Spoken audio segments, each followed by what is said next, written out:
En Chine, tout le monde est l'ail des ours, chacun à son tour. Sur l'internet chinois, les personnes qui ont fait l'objet d'exploitation de façon répétée, sont appelées l'ail des ours. Le fait d'être exploité est appelé le fauchage de l'ail des ours. Et la partie qui tire profit de l'exploitation est connue sous le nom de faucille. Étant donné que le gouvernement chinois est à court d'argent, maintenant les hôpitaux passent à la moulinette. Vous n'imaginez peut-être pas à quel point les hôpitaux publics chinois sont riches. Pour nombre d'entre eux, l'objectif n'est pas de sauver des vies, mais de gagner encore et encore de l'argent. Cette dame a décrit de manière vivante comment un grand nombre d'hôpitaux chinois se sont enrichis au cours des 20 dernières années. Lorsque l'ambulance sonne, une année d'effort part en poussière. Après avoir été admis une fois à l'hôpital, il est impossible de pouvoir l'être de nouveau pendant 3 ans. Car, si vous tombez malade, votre patrimoine se réduira comme peau de chagrin. 10 ans d'efforts pour mener une vie aisée, et une maladie grave suffit pour tout perdre. D'innombrables personnes ont vu le travail de toute une vie dépensé à l'hôpital en l'espace de quelques jours. Par exemple, un vieil homme qui a mené une vie frugale et économisé 300 000 yuan, soit plus de 40 000 $, après un mois de soins à l'hôpital, ne dispose plus que de 89 yuan, soit 12 $. Il y a un autre vieil homme qui s'est enfui de chez lui après être tombé malade, parce qu'il n'avait pas les moyens de se faire soigner et qu'il avait peur de compromettre l'avenir de ses enfants. Récemment, le gouvernement chinois a lancé une campagne anticorruption à grande échelle, sans précédent, dans le secteur médical, qui a attiré l'attention. La Commission centrale d'inspection de la discipline et la Commission nationale de supervision ont convoqué le 28 juillet la conférence de mobilisation et de déploiement pour le lancement du travail centralisé de rectification de la corruption dans le secteur médical et pharmaceutique. La réunion a déclaré qu'il est nécessaire d'intensifier les efforts pour appliquer les lois disciplinaires, lancer une gouvernance systématique approfondie de l'ensemble du domaine, de la chaîne et de la couverture de l'industrie médicale et pharmaceutique. Les autorités disciplinaires et de surveillance locales et les médias ont bien entendu travaillé en étroite collaboration pour faire écho aux mesures prises par les autorités centrales.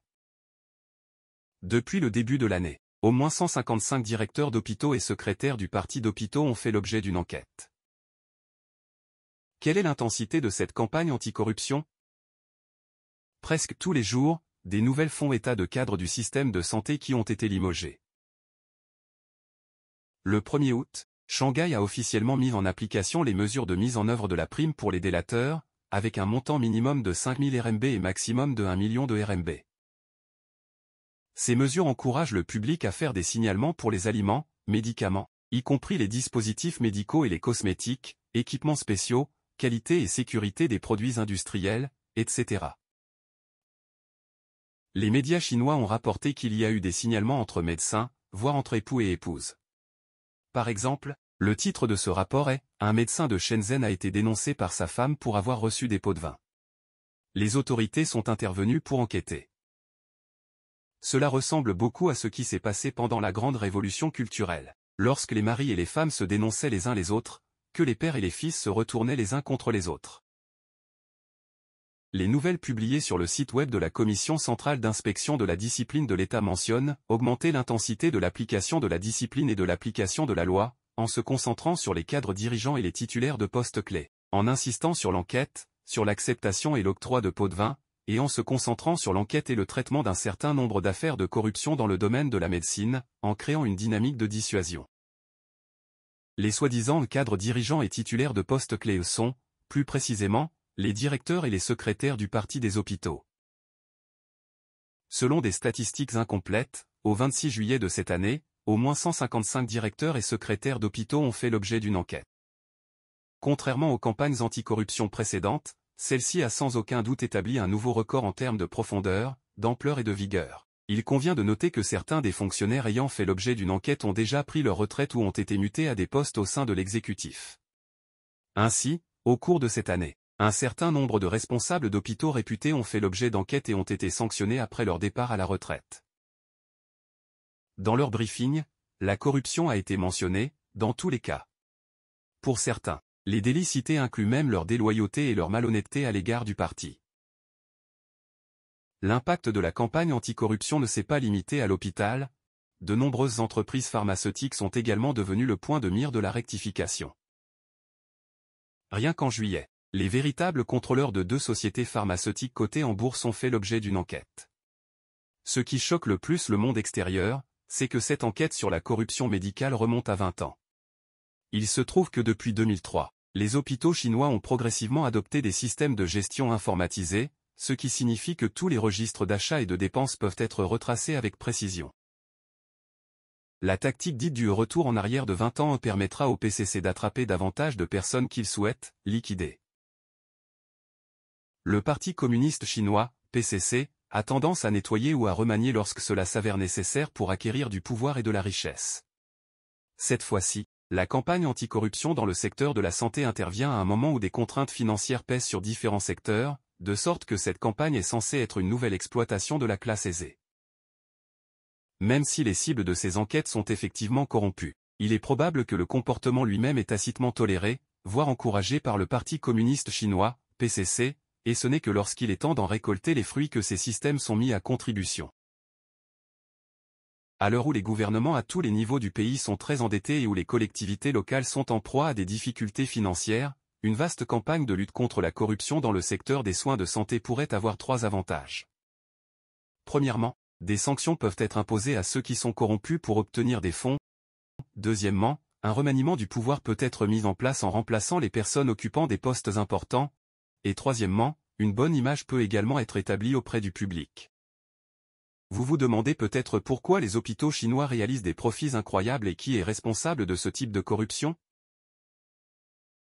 Il y a 20 ans, la fin des années 1990 et le début des années 2000 marquent le début du système de marché chinois. La plupart des hôpitaux publics existants avant les années 1990 n'ont pas été convertis en hôpitaux privés, mais ces hôpitaux perdaient de l'argent comme les autres entreprises publiques. À cette époque, le Premier ministre Rongji Zhu souhaitait trouver un moyen permettant aux hôpitaux de survivre dans la société et sans dépendre du soutien financier du gouvernement. En conséquence, les revenus de l'hôpital sont divisés en 3 parties. L'une est que les frais médicaux du patient sont remboursés par la caisse de sécurité sociale, au lieu d'être remboursés par l'employeur comme auparavant. Mais les fonds de sécurité sociale chinois sont limités. La seconde est qu'une petite partie de l'argent est allouée aux hôpitaux publics par le gouvernement. La troisième partie est la plus importante, c'est celle que l'hôpital facture aux patients, le reste à charge. C'est-à-dire que, d'une part, le gouvernement exige que les hôpitaux publics soient dédiés au bien-être public et, d'autre part, il exige que les hôpitaux soient responsables de leurs propres profits et pertes. Il existe une contradiction essentielle entre les deux. Et l'absence d'un système de réglementation rend les hôpitaux chinois, qui évoluent vers une économie de marché, incontrôlables. Les hôpitaux publics sont encore moins contrôlés que les entreprises d'État parce que les soins de santé sont un domaine très spécialisé et qu'il est difficile pour les profanes d'intervenir sur ce qui est acheté et sur ce que cela vaut. Par conséquent, le président et les directeurs des grands départements ont en même temps la triple identité d'experts, de cadres du parti, et de PDG d'une grande entreprise. Comme ils ont à la fois un pouvoir important et une supervision difficile, ils deviennent naturellement le cible principal de la corruption. Bien que les grands hôpitaux disposent tous de départements responsables des appels d'offres et des achats, et aussi de procédures formelles, il n'y a pas de supervision en dehors du système. Le directeur et le vice-président en charge des achats peuvent facilement gagner beaucoup d'argent supplémentaire grâce à leur poste. Un autre problème des hôpitaux publics est que le mandat des dirigeants d'hôpitaux est plus long que celui des fonctionnaires de l'administration générale. Le responsable de la commission locale de la santé pourrait avoir déjà changé plusieurs fois, mais le directeur de l'hôpital reste toujours le même, ce qui est le résultat du professionnalisme. La corruption qui existe dans le domaine médical chinois est vivement critiquée par le public. Les raisons principales sont les suivantes: il est difficile de consulter un médecin, cela coûte trop cher, l'assurance maladie a été dévaluée de manière déguisée, les ressources en matière de soins de santé de qualité ont été accaparées par la classe privilégiée. Les membres de la famille des patients, afin de soigner leurs proches, n'hésitent pas à corrompre les directeurs d'hôpitaux et à donner des pochettes rouges aux médecins. Récemment, l'Internet chinois a repris un message Weibo, Twitter chinois, vieux de 10 ans du journal Security Times, dans lequel un ancien vice-ministre de la Santé, Daqui-Yin, révélait, en 2006, une étude faite par l'Académie chinoise des sciences. Elle avait rapporté que 80% des dépenses de santé du gouvernement allaient exclusivement au cadre du parti, et que les dépenses annuelles s'élevaient à environ 50 milliards de yuan, soit 7 milliards de dollars américains.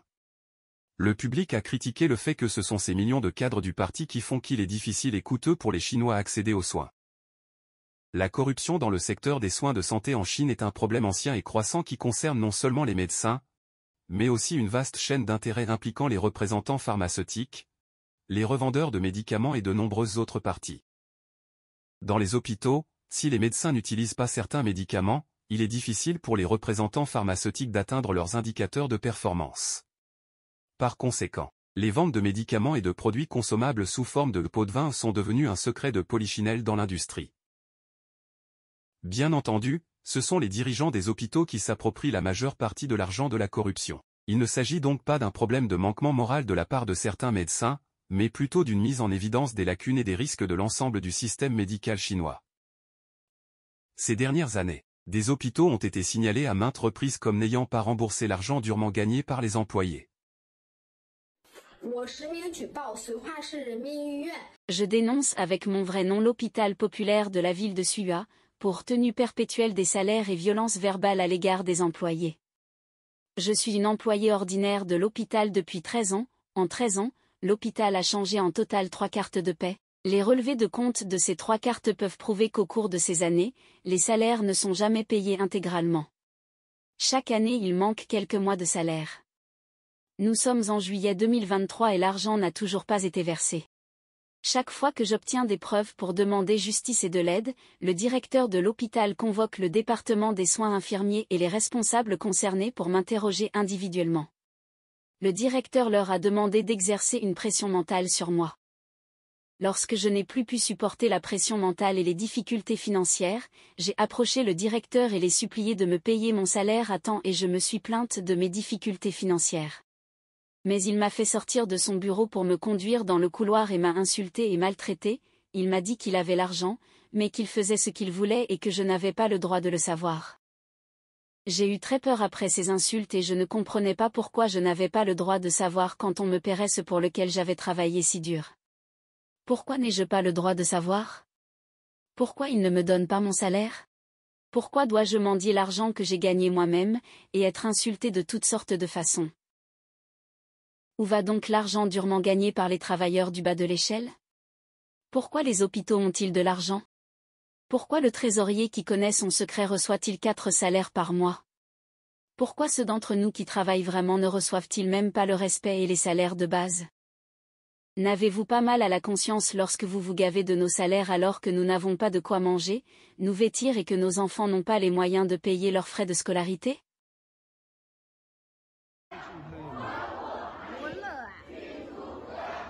Ici, les médecins brandissent des banderoles pour réclamer leur salaire. Cet hôpital centenaire est en grande difficulté. Cela fait 3 mois qu'ils n'ont pas été payés pour leurs primes, mais seulement pour leur salaire de base. Les médecins passent leur temps libre à défendre leurs droits.